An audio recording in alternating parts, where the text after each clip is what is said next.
Students, welcome in chemistry शिक्षा class. Electrochemistry में continuation में हमारा आज का लेक्चर नंबर 7 याद करिए, थोड़ा सा रिकॉल करिए। लेक्चर 6 में हमने specific conductance, resistance, specific resistance, molar conductance, cell constant के बारे में पूरे फॉर्मूला और उनसे रिलेटेड कितने पॉसिबल न्यूमेरिकल्स बन सकते हैं और उनको कैसे सॉल्व करें, इसका मैंने आपको सारा एक प्रैक्टिस करवाया था।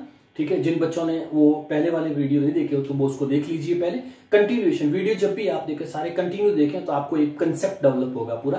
तो अब अपन इलेक्ट्रोकेमिस्ट्री का लेक्चर नंबर 7 में आज जो डिस्कस कर रहे हैं स्टूडेंट्स, वो पहला पॉइंट हमारा है what are the differences between electronic conductance. दो तरह की कंडक्टेंस होती है, एक तो इलेक्ट्रॉनिक कंडक्टेंस कहलाता है और एक कहलाता है इलेक्ट्रोलाइटिक या आयोनिक कंडक्टेंस। यस, तो इसमें देखिए इलेक्ट्रॉनिक कंडक्टेंस में अपने पास कोई भी मेटल का एक वायर होगा तो इसको मेटल कंडक्टेंस भी कह सकते हैं। इसमें फ्लो ऑफ इलेक्ट्रॉन जो होता है मेटल की सरफेस पे, उस पे डिपेंड करता है। तो मेटल इलेक्ट्रॉन से जो आपको कंडक्टेंस मिलेगी उसको अपन इलेक्ट्रॉनिक कंडक्टेंस बोलेंगे। इसमें कौन कौन से फैक्टर अफेक्ट कर सकते हैं इस कंडक्टेंस को, तो उसमें एक तो nature and structure of metal, जैसे गुड कंडक्टर, सेमी कंडक्टर अलग अलग हो सकते हैं। तो एक तो nature and structure of metal कैसा है उस पर डिपेंड करेंगे। जैसे आपके पास सिल्वर है, एल्यूमिनियम है, तो गुड कंडक्टर्स में आ जाएंगे। बाकी मेटल्स कंपेरेटिवली कम कंडक्टेंस शो करेगी। The number of valence electron, ये भी इंपॉर्टेंट होता है क्योंकि स्टूडेंट जो भी सरफेस पे इलेक्ट्रॉन होते हैं, ये इलेक्ट्रॉन आउटर मोस्ट सेल, जो सबसे लास्ट सेल होती है, उसको अपन किसी भी एटम की, जैसे सिल्वर, तो सिल्वर का सबसे लास्ट एटम में जो अनपेड इलेक्ट्रॉन्स होगा दैट इज रेस्पॉन्सिबल। तो वैलेंस सेल में जितने नंबर ऑफ इलेक्ट्रॉन ज्यादा होंगे पर एटम, उतनी ही आपकी इलेक्ट्रॉनिक कंडक्टेंस बेटर होगी।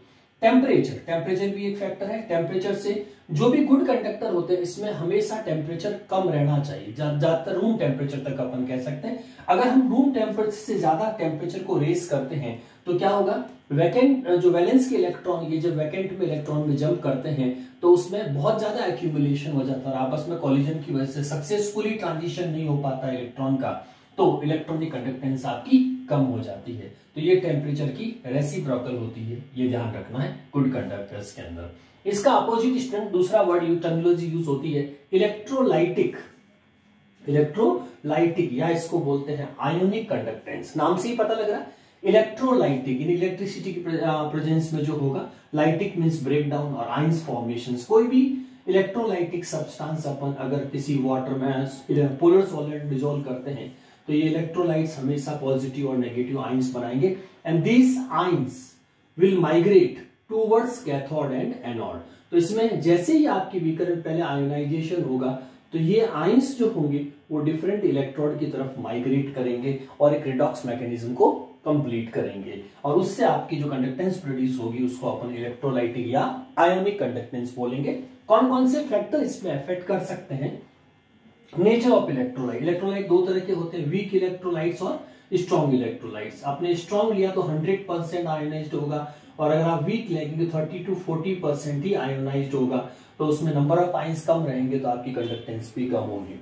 साइज ऑफ आयन भी मैटर करता है, अगर साइज छोटा है तो माइग्रेशन फास्टर हो जाएगा, तो साइज मैटर करेगी इसके अंदर।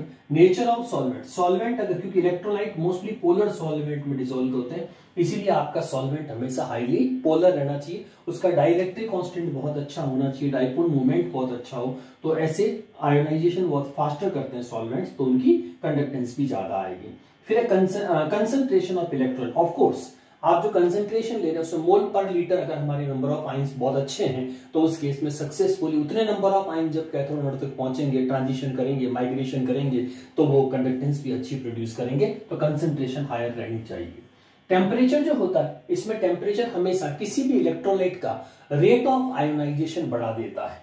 ठीक है, आपके पास में जैसे मान लो सपोज कोई वीक इलेक्ट्रोलाइट एसिटिक एसिड है और आप टेम्परेचर अप्लाई करते हैं तो इसको क्या करेगा, रेट ऑफ डिसोसिएशन बढ़ जाएगा, तो एसीटेट आयन और एच आयन की आयंस आयोनाइजेशन ज्यादा होगा, नंबर ऑफ आयंस ज्यादा बनेंगे। इसीलिए टेम्परेचर के साथ में जो इलेक्ट्रोलाइटिक कंडक्टेंस होती है वो हमेशा इंक्रीज होती है जबकि इसमें डिक्रीज होती है। तो ये comparative study electronic conductance and electrolytic conductance. Yes students, एक और सिंपल सा हेडिंग और है जिसमें मेजरमेंट ऑफ, प्रैक्टिकल एक्सपर्ट है, measurement of conductivity of ionic solution. जो सेकंड पार्ट आपने पढ़ा था डिफरेंस के अंदर, इलेक्ट्रोलाइटिक कंडक्टेंस और आयोनिक कंडक्टेंस कैसे डिटरमाइन करते हैं।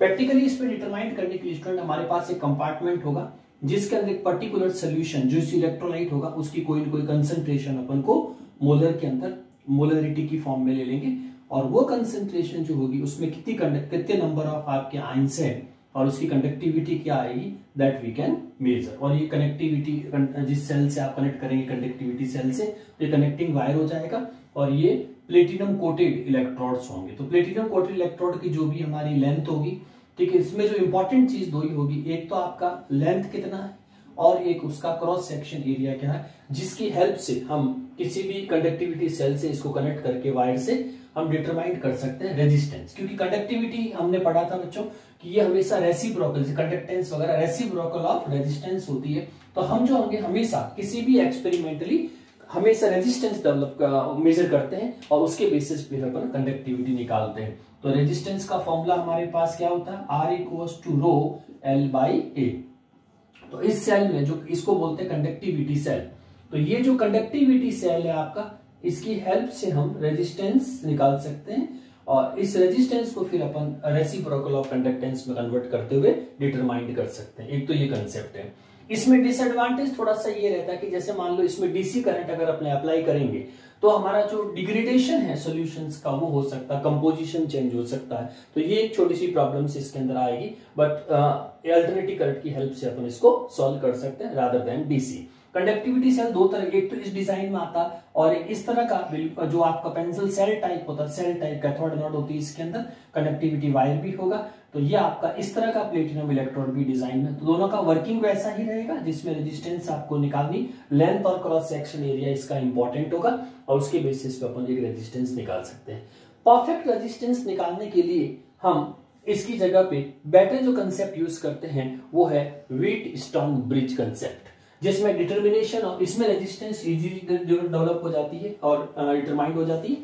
Determination of resistance of an electrolytes with help of Wheatstone bridge. इसमें हो जाए व्हीटस्टोन ब्रिज, आप जानते हैं बच्चों, इसमें 4 रेजिस्टेंस होंगे आपके पास में, ठीक है, और ये नल पॉइंट डिटेक्शन होगा इसके अंदर और ये इसको बैटरी से आप जोड़ देंगे जो एसी करंट से, और यहाँ पे देखिए कनेक्टिविटी लगाने कंडक्टिविटी सेल। तो ये जो इसमें जो 4 रेजिस्टेंस है उसमें से एक रेजिस्टेंस को आप इससे या इससे इन वायर से कनेक्ट कर लेंगे सीधा, जो ये आपको 2 वायर दिख रहे हैं कनेक्टिंग। तो कंडक्टिविटी सेल, ये कंडक्टिविटी सेल कोई भी, ये या ये कोई भी यहाँ से सीधा जहां पे आपको कनेक्टिंग वायर लिखा हुआ है इससे आप यहाँ पे कनेक्ट कर दीजिए। तो उसमें कितनी कंडक्टिविटी, एक तो ये हो जाएगा R2, तो ये कितना आएगा वो अपन अननोन मान लेंगे। तो व्हीटस्टोन ब्रिज में ऐसे ही होता, 3 रेजिस्टेंस विल बी नोन, 3 हमारे पास नोन होगी और एक कितनी होगी वो उस पर्टिकुलर कनेक्ट कर देंगे उसको, तो वो निकल जाएगा R2 equals to R1 R4 और अपॉन R3, तो इससे R2 निकल जाएगा। फिर जैसे ही हमारे पास में रेजिस्टेंस की वैल्यू आ जाएगी तो रेजिस्टेंस की वैल्यू से अपन क्या कर सकते हैं, किसी भी सोल्यूशन की कंडक्टेंस निकाल सकते हैं। स्पेसिफिक कंडक्टेंस में जाना हो तो आप सेल कांस्टेंट से होते हुए जा सकते हैं, क्योंकि अगर अपन को लेंथ और क्रॉस सेक्शन एरिया पता है तो length upon cross section area ही आपका सेल कांस्टेंट होता है और यहां से हमारी रेजिस्टेंस आ जाएगी। तो हम स्पेसिफिक कंडक्टेंस भी प्रैक्टिकली प्रूव कर सकते हैं कि कंडक्टेंस और स्पेसिफिक कंडक्टेंस दोनों ही प्रैक्टिकली प्रूव हो सकती है अपने पास में अगर रेजिस्टेंस नोन हो। और रेजिस्टेंस नोन के लिए हम किसकी हेल्प लेंगे, व्हीटस्टोन ब्रिज। व्हीटस्टोन ब्रिज का एक जो रेजिस्टेंस अननोन कंपोनेंट होगा वो इस सेल से या इस सेल के डिजाइन से जोड़ के और उसका, या फिर L/A का पहले सेल कांस्टेंट अलग से निकाल दीजिए तो उसका स्पेसिफिक कंडक्टेंस पे रेजिस्टेंस के बेसिस पे ये सारे R2 बन जाएंगे जो हमारे पास नोन हो जाएगा। 3 जो अभी अननोन है तो इन 3 नोन के बेसिस पे ये नोन हो जाएगा, तो फिर अपन इसको प्रैक्टिकल कैलकुलेशन में काम में ले सकते हैं। तो ये एक students practically measurement of conductivity of ionic solution कैसे किया जाता है तो उसका एक्सपेरिमेंट। यस स्टूडेंट्स, नेक्स्ट हमारा हेडिंग है वेरिएशन इन कंडक्टिविटी, यानी कि के स्पेसिफिक कंडक्टेंस भी बोल सकते हैं आप इसको, एंड मोलर कंडक्टिविटी जिसको अपन लैम्डा m बोलते हैं, विद कंसंट्रेशन। कंसंट्रेशन के साथ में कितना चेंजेस, जिसमें अपन डाइल्यूशन फैक्टर भी लेंगे। तो हमारी जो वेरिएशन आता है कंडक्टिविटी में या मोलर कंडक्टिविटी के अंदर वो किस तरह का होगा। तो देखिए स्टूडेंट्स, सबसे पहले हमारे जो फैक्टर्स होंगे, यानी कि वेरिएशन क्यों आए, तो वेरिएशन के लिए हमारे कुछ फैक्टर्स रेस्पॉन्सिबल होते हैं। उसमें सबसे पहला अपन लिख देंगे नेचर ऑफ इलेक्ट्रोलाइट्स ले सकते हैं। तो सबसे पहले आपका फैक्टर हो जाएगा नेचर ऑफ इलेक्ट्रोलाइट, यानी कि आपका इलेक्ट्रोलाइट्स जो है वो किस तरह का है, नेचर ऑफ इलेक्ट्रोलाइट। तो नेचर ऑफ इलेक्ट्रोलाइट दो तरह के होते हैं, एक तो स्ट्रॉन्ग एसिड बेस सॉल्ट हो सकता है कोई स्ट्रॉन्ग नेचर का, और एक हमारे पास कैसा रहेगा, वीक। तो एक अगर आपके पास में स्ट्रॉन्ग इलेक्ट्रोलाइट्स है और एक आपके पास में वीक इलेक्ट्रोलाइट्स है, तो जो स्ट्रॉन्ग होते हैं वो 100% आयोनाइज्ड होते हैं और वीक जो होते हैं वो 30 to 40% आयोनाइज्ड होते हैं। तो it gives more molar conductance, इसमें बेटर आएगी और इस वाले में आपकी मोलर कंडक्टेंस कम आएगी, क्योंकि वीक इलेक्ट्रोलाइट्स में आयोनाइज, इसको बोलते हैं रेट ऑफ आयोनाइजेशन हायर होती है, तो हाईली आयोनाइज्ड, तो ये तो हाईली आयोनाइज्ड हो जाएगा, और ये आपका लेस क्या, वीकली आयोनाइज्ड या लेस आयोनाइज्ड। तो नंबर ऑफ आइंस कम बनेंगे तो सक्सेसफुली माइग्रेट करके कैथोड एनोड तक नहीं पहुंचेंगे, तो आपका कंडक्टेंस रेट भी क्या आएगा, कम आएगा। तो इसके अंदर हमेशा, क्योंकि अपन आयोनिक कंसंट्रेशंस का मतलब ही ये है कि किसी आयंस कंसंट्रेशन की बात हो रही है, तो इन्हीं की आयोनिक कंडक्टेंस। तो आयोनिक कंडक्टेंस मोस्टली अपन स्टूडेंट इस तरह से इमेजिन करें कि आपके पास में एक इलेक्ट्रोलाइटिक सेल टाइप कुछ बना दी जिसमें कैथोड और एनोड है, और इसके अंदर हमारे पास में जिस सोल्यूशन की आपको कंडक्टेंस डिटरमाइन करनी है वो आपके इसमें फिल किया हुआ है ना, कंडक्टेंस के अंदर। तो इसमें अपन आपका कंडक्टेंस फिल कर देते हैं, ये सोल्यूशन फिल कर देते हैं इलेक्ट्रोलाइट्स का, जिसके पॉजिटिव और नेगेटिव आयंस। तो इसमें सबसे पहले जैसे ही आप कोई पर्टिकुलर सॉल्वेंट के अंदर आयंस को डिसॉल्व करेंगे, ठीक, इलेक्ट्रोलाइट को डिसॉल्व करेंगे, तो सॉल्वेंट के साथ में जो भी इलेक्ट्रोलाइट होगा वो इलेक्ट्रोलाइट नेचर पे डिपेंड करेगा, जैसे स्ट्रॉन्ग या वीक। अगर स्ट्रॉन्ग है तो उसका आयोनाइजेशन सॉल्वेंट पूरा कर देगा, तो 100% आयोनाइज्ड हो जाते हैं स्ट्रॉन्ग इलेक्ट्रोलाइट्स, जैसे ये मैंने कहा था 30 to 40% ही आयन। तो पहला फैक्टर ये हो जाता है कि अगर हमारे पास में नंबर ऑफ आयंस ही कम है, तो उस केस में उसका लेंथ और क्रॉस सेक्शन एरिया भी उतना ही कम ही बनेगा आपके पास में, उसके अंदर आयंस, नंबर ऑफ आयंस कम रहेंगे, तो कंडक्टिविटी और मोलर कंडक्टिविटी दोनों ही अफेक्ट होगी। तो इसीलिए बेटर हम इसमें से कौन सा सेलेक्ट करें, स्ट्रॉन्ग इलेक्ट्रोलाइट्स। पहला फैक्टर तो आपका ये हो जाएगा। अब अपन इसी सोल्यूशन में स्टूडेंट्स दूसरा फैक्टर अप्लाई कर देते हैं, जिसमें अपन लिख देते हैं डाइल्यूशन। ठीक है, डाइल्यूशन ऑफ सोल्यूशन, जो भी हमारा सोल्यूशन लिया उसमें अगर डाइल्यूशन का मतलब हमेशा याद रखिए स्टूडेंट्स, एडिशन ऑफ सॉल्वेंट की बात होगी, यानी कि हमारा सल्यूट फिक्स्ड रहेगा, तो सल्यूट की क्वांटिटी तो फिक्स्ड रहेगी, सिर्फ आप एडिशन ऑफ सॉल्वेंट यानी कि सॉल्वेंट की क्वांटिटी इंक्रीज करेंगे, सल्यूट रिमेन सेम। तो सॉल्यूट रिमेन अपन सेम रखेंगे उसके अंदर, सिर्फ एंड सिर्फ सॉल्यूट। जैसे आपने सॉल्यूट अगर 1 ग्राम की लिया तो 1 ग्राम ही रहेगा। अब हम इसी बीकर के अंदर, जैसे आपने मान लीजिए सपोज इस पर्टिकुलर कंडक्टेंस एक छोटे बीकर के अंदर परफॉर्म किया, जहां पे आपके पास कैथोड एनोड के पास एक लिमिटेड एरिया था, और उस लिमिटेड एरिया में भी आपने 1 ग्राम, जैसे इसमें आपने मान लीजिए 1 ग्राम सल्यूट को इस बिल्कुल छोटी असेंबली के अंदर, ठीक है, डिसॉल्व किया है, जिसमें सॉल्वेंट की क्वांटिटी बहुत कम है इसमें, और एक आपने जैसे इसी का साइज बढ़ा दिया, और साइज बढ़ाने के बाद जैसे मान लो सपोज इसमें 1 लीटर वाटर था, तो इसमें सपोज आपने 10 लीटर H2O ले लिया, तो वो 1 ग्राम, वही सल्यूट जो 1 लीटर में था वो 1 ग्राम सल्यूट अब आपका 10 लीटर सॉल्वेंट। तो आप देखिए इसमें कितना सॉल्वेंट हमने इंक्रीज कर दिया, और सॉल्वेंट के पास हमेशा सॉल्वेशन एनर्जी होती है जो किसी भी रेट, स्ट्रॉन्ग या वीक के रेट ऑफ आयोनाइजेशन को इंक्रीज कर देगा। तो डाइल्यूशन का दूसरा जो सबसे इंपॉर्टेंट मेजर एडवांटेज होता है कि जितना आपका सरफेस एरिया, लेंथ और क्रॉस सेक्शन एरिया बढ़ेगा, ठीक है, लेंथ और क्रॉस सेक्शन एरिया जो आपका बढ़ेगा, उतने ही आयंस के बीच में गैप अच्छा आएगा। ये बहुत इंपॉर्टेंट कंसेप्ट जो सीखना, क्योंकि इसमें जैसे ही आपके पास सरफेस एरिया और लेंथ कम है, तो आयंस के बीच में कॉलिजन यानी कि जो अट्रैक्शन फोर्स है वो ज्यादा रहता है, तो आयंस बहुत ज्यादा माइग्रेट नहीं करेंगे, और जब तक आयंस माइग्रेट नहीं करेंगे तो सक्सेसफुली कैथोड एनोड तक नहीं पहुंचेंगे, रिडॉक्स मैकेनिज्म कंप्लीट नहीं होगा, तब तक हम उसकी कंडक्टिविटी नहीं शो कर सकते या कम शो करेगी। तो इसीलिए कंडक्टिविटी हायर रखनी है, मोलर कंडक्टेंस हायर रखनी है, तो आयंस का सक्सेसफुली कैथोड एनोड तक जाना जरूरी है। तो जैसे जैसे आप डाइल्यूशन करेंगे तो आयंस के बीच में क्या होगा, ये गैप बढ़ता जाएगा, और गैप जैसे ही आयंस के बीच में बढ़ेगा, प्लस माइनस जो भी, तो हर आयन में प्लस माइनस में गैप बढ़ेगा। गैप बढ़ने से उनका जो इंटर मॉलिक्यूलर या इंटर एटॉमिक जो फोर्स है वो नेग्लिजिबल हो जाएगा। ठीक है, और नेग्लिजिबल होगा तो फिर ये इंडिपेंडेंट माइग्रेट करते हुए कैथोड और एनोड तक जाएंगे। तो इनका माइग्रेशन इंडिपेंडेंट होना चाहिए। तो इसीलिए डाइल्यूशन तब तक किया जाएगा, डाइल्यूशन तब तक किया जाएगा till dilution will be continue up to independent migration. ठीक है, तो डाइल्यूशन जो करेंगे इसका पर्पस क्या है, the ions must migrate independently, है ना। तो इंडिपेंडेंटली माइग्रेट करने चाहिए प्लस और माइनस, तब तक हम उसके अंदर ऐड करते रहेंगे। और जैसे एक ऐसी लिमिट आ जाएगी, चाहे वो स्ट्रॉन्ग इलेक्ट्रोलाइट्स के लिए भी है, तो स्ट्रॉन्ग इलेक्ट्रोलाइट आपका 100% आयोनाइज तो हो सकता है, लेकिन आयंस के बीच में गैप अगर कम करना है तो फिर आपको सॉल्वेंट को ऐड करना पड़ेगा। और वो सॉल्वेंट जब आप ऐड करेंगे तभी जाकर के आयंस के बीच में गैप क्रिएट होगा, और गैप क्रिएट होगा तो इन आयंस का माइग्रेशन टूवर्ड्स कैथोड एनोड बढ़ेगा। तो इसको बोलते हैं negligible attraction force through dilution. ठीक है, तो negligible attraction force through dilution, तो डाइल्यूशन से उनके अट्रैक्शन फोर्स नेग्लिजिबल हो जाएंगे। और जब एक पर्टिकुलर जितना सॉल्वेंट ऐड करेंगे तो एक मैक्सिमम डिस्टेंस पे चले जाएंगे, उसके बाद आप चाहे कितना ही उसमें वाटर ऐड करें, अब और डिस्टेंस नहीं बढ़ सकती, या उनका नेग्लिजिबल हो गया आपका फोर्स उनके बीच में। तो इसको बोलते हैं लिमिटिंग कंडक्टेंस, यानी कि अब इससे ज्यादा आपका इंक्रीज नहीं होगा।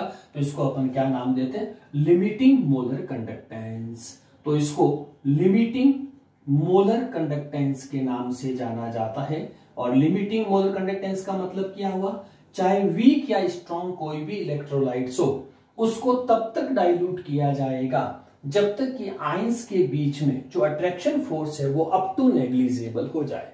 तो यानी कि उसके रेस्पेक्ट में सॉल्यूट बहुत नेग्लिजिबल रहेगा, इतना डाइल्यूशन हो जाएगा।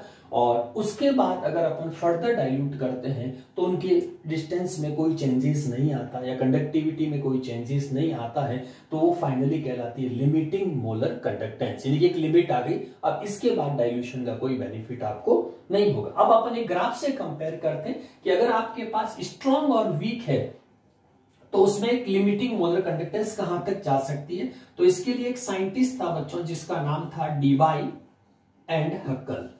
डीबाई और हक्कल ने एक इक्वेशन दी थी, जो आप एक स्मॉल कंसंट्रेशन, तो molar conductance at given concentration, यानी कि हाई कंसंट्रेशन पे, और उसके रेस्पेक्ट में जो अपन ने डाइल्यूट करके एनलार्ज किया है वॉल्यूम को सॉल्वेंट का, तो molar conductance eight infinite dilution, ये सी है ये नॉट है, और माइनस ए और रूट सी, कांस्टेंट का कोई भी ए बी जो भी बुक में अलग अलग लिखा होगा, एक जगह ए मिलेगा तो ये रूट सी। तो ये डीबाई और हक्कल ने एक इक्वेशन दी जिसमें डाइल्यूशन फैक्टर को बताया कि लिमिटिंग मोलर कंडक्टेंस किस तरह से एक्सप्लेन हो सकती है।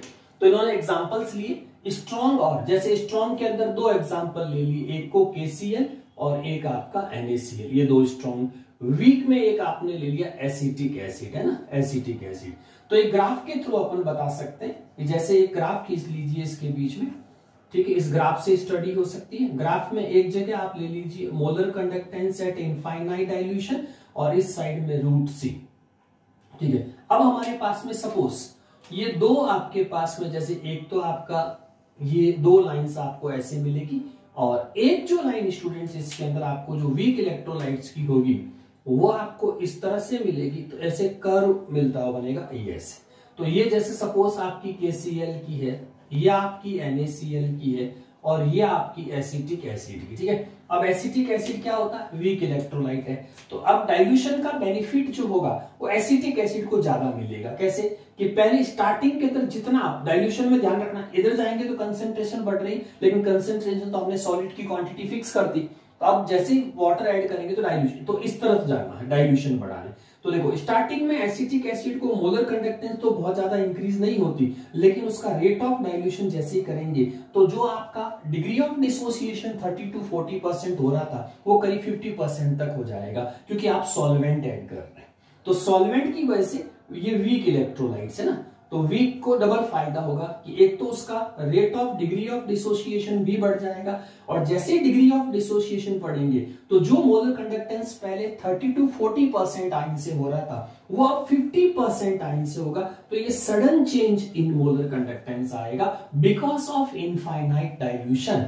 तो उसके बीच में एक तो मैक्सिमम, इसके आयंस के बीच में एक तो मैक्सिमम डिस्टेंस आ जाएगी, दूसरे नंबर ऑफ आयंस भी आपके बहुत ज्यादा हो जाएंगे, तो उसमें ये आपका इसकी कंसंट्रेशन आपकी बढ़ जाएगी। तो दो बेनिफिट। स्ट्रॉन्ग के केस में चूंकि वो पहले से ही 100% आपका आयोनाइज्ड है, लेकिन उनकी प्रॉब्लम सिर्फ इतनी सी है कि उनके आयंस के बीच में गैप नहीं है। तो अगर स्ट्रॉन्ग इलेक्ट्रोलाइट्स जिसके 100% आयंस आपके सॉल्यूशन में प्रेजेंट है, लेकिन उनके आयंस के बीच में इंटर एटॉमिक जो फोर्स है वो बहुत स्ट्रांग है, ये इंटर एटॉमिक फोर्स आपका वीक होगा। जितना इंटर एटॉमिक फोर्स आपका वीक होगा उतना ही आयंस डिस्टेंस ले लेंगे, और डिस्टेंस लेंगे तो उनके बीच में अट्रैक्शन फोर्स, फिर वो सक्सेसफुली कैथोड नॉर्थ तक माइग्रेट करके चले जाएंगे। तो इसको बोलते हैं इंडिपेंडेंट माइग्रेशन ऑफ आयंस। तो इसके लिए फिर ये धीरे धीरे, तो जैसे आप, तो आप देखो ये लाइन बिल्कुल इस तरह से देखो तिरछी है, तो इसका प्रूव है कि अगर इस पॉइंट पे देखें तो आपकी कंडक्टेंस इतनी आ रही, इस पॉइंट पे देखें तो कंडक्टेंस इतनी, लेकिन ये कंडक्टेंस जो इंक्रीज हुई है वो इस वजह से हुई कि इनके आयन को इंडिपेंडेंट दे दिया डाइल्यूशन के थ्रू।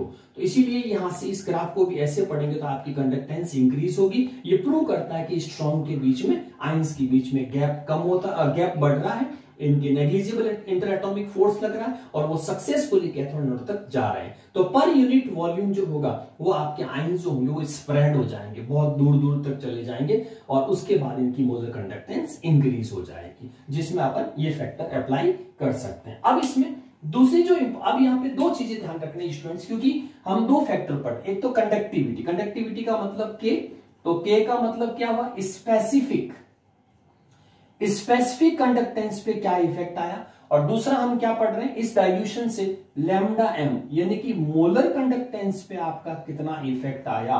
ये दो चीजें इंपॉर्टेंट है।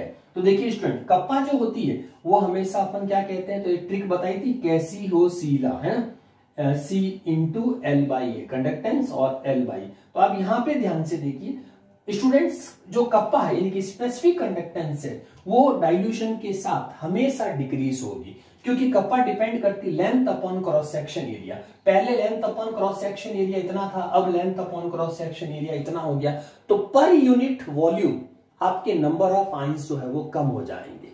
ठीक है, जैसे सपोज आप एक क्लास के अंदर बैठे हैं, तो स्कूल के अंदर क्लास में बैठे, तो क्लास में बच्चों का एक पर्टिकुलर एरिया के अंदर मान लो 40 स्टूडेंट्स हैं, और वही प्लेग्राउंड में चले जाइए और प्ले फुटबॉल खेलने लग जाए या कोई भी गेम खेलने लग जाए, तो उनके बीच में गैप इंक्रीज हो जाएगा।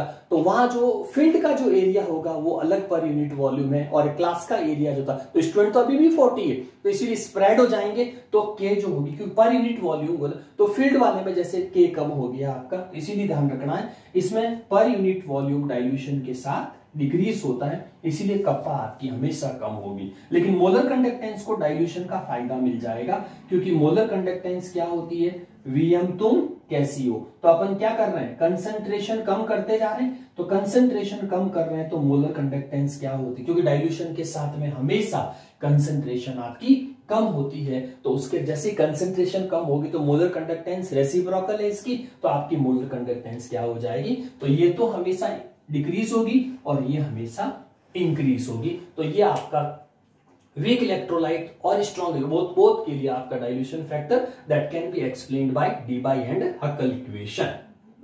यस स्टूडेंट्स, अब हमारे पास में मोलर कंडक्टेंस डिटरमाइन करने के लिए एक लॉ है जिसको बोलते हैं कलरहाउस लॉ। तो पहले तो सबसे पहले तो कलरहाउस लॉ किससे रिलेटेड है, तो उसमें ध्यान रखना, टू डिटरमाइन मोलर कंडक्टेंस।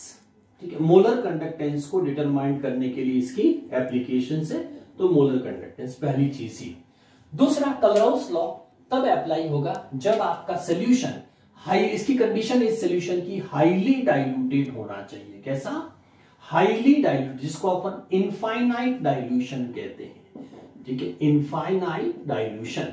और इनफाइनाइट डाइल्यूशन का मतलब क्या होता है कि आपका इतना सॉल्वेंट हो कि आयंस के बीच का गैप मैक्सिमम हो जाए और इनके बीच में नेग्लिजिबल इंटर एटॉमिक फोर्सेस हो और वो इंडिपेंडेंट माइग्रेट करे। तो नेग्लिजिबल हो, एंड ऑल द आयंस, तीसरी कंडीशन है all the ions must migrate, all the ion must migrate independently, उस बीकर के अंदर इंडिपेंडेंटली आपके कैसे होना चाहिए, इंडिपेंडेंटली माइग्रेट करने चाहिए, इंडिपेंडेंटली माइग्रेट करें। ठीक है, तो अब हमारे पास में जैसे सपोज जैसे आपने कहा था अभी डाइल्यूशन फैक्टर आपने देखा, अगर आप एक चीज को इसमें कैथोड एनोड लगा करके आप किसी को एक्सप्लेन करते हैं तो उसमें स्मॉल एरिया है हमारे पास, तो इसमें जो कंडक्टेंस निकलेगी उसको क्या बोलेंगे, molar conductance at given concentration.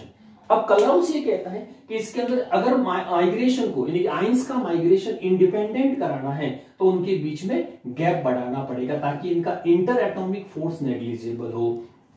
तो इसके लिए हमको डाइल्यूशन करना पड़ेगा, और कैसा डाइल्यूशन, इनफाइनाइट डाइल्यूशन, यानी कि लिमिटिंग मोलर कंडक्टेंस तक। तो इसमें हमारे पास में जो length upon cross section area होगा वो बहुत ज्यादा हो जाएगा एज पर कलराउस। तो एज पर कलराउस अपन कह सकते हैं इसके अंदर कि हमारे पास में सॉल्वेंट जो होगा वो आयंस के रेस्पेक्ट में इनफाइनाइट वॉल्यूम होगा पर यूनिट। तो ये आपका देखिए दोनों में फर्क, तो एक तो ये लिमिटेड फॉर्म में होता तो उसको गिवन कंसंट्रेशन पे, इस पे जो कंडक्टेंस निकालेंगे वो कहलाएगी एट इनफाइनाइट। इसको ऐसे भी लिख सकते हैं लैम्डा एम नॉट या लैम्डा एम इनफाइनाइट।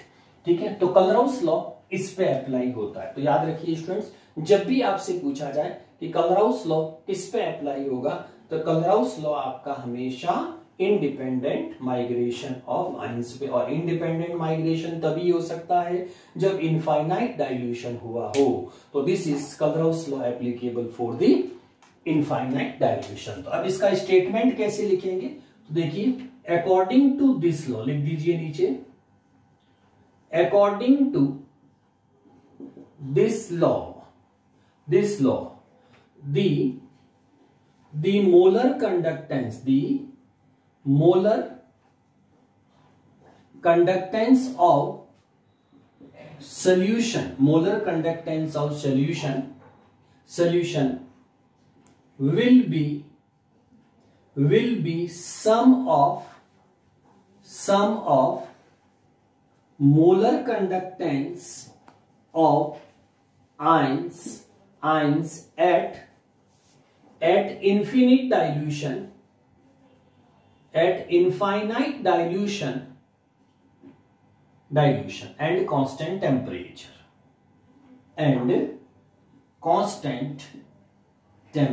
ये आपका स्टेटमेंट अगर पूछते हैं 1 मार्क्स डेफिनेशन। अब देखो इसको भी आपको रटने की जरूरत नहीं बच्चों, सिंपल सा एक जैसे एक एग्जांपल अपन ले लेते हैं, इसके अंदर आपको NaCl जैसे आपने मिक्स किया सपोज, तो NaCl का आप आयोनाइजेशन देख लीजिए, उसके बेसिस पे आप लिख सकते हैं। तो NaCl का आयोनाइजेशन कैसे होगा, तो ये आपके पास में NaCl है और NaCl सब्सटेंस से आयोनाइजेशन वाटर की प्रेजेंस में होगा, तो क्या क्या बनेंगे, Na प्लस और Cl माइनस, ये आयंस बन गए। अब इसमें देखिए स्टूडेंट्स, हमें जो मोलर कंडक्टेंस ये सारी चीज जो हो रही है वो इनफाइनाइट डाइल्यूशन पे, तो ये ध्यान रखना कि आयंस जो होंगे वो सारे इनफिनाइट डाइल्यूशन पे है। ठीक है, तो अपन किसकी मोलर कंडक्टेंस निकाल रहे हैं, किसी सब्सटेंस की, तो मोलर कंडक्टेंस को लैम्डा और ऊपर नॉट इनफाइनाइट डाइल्यूशन पे।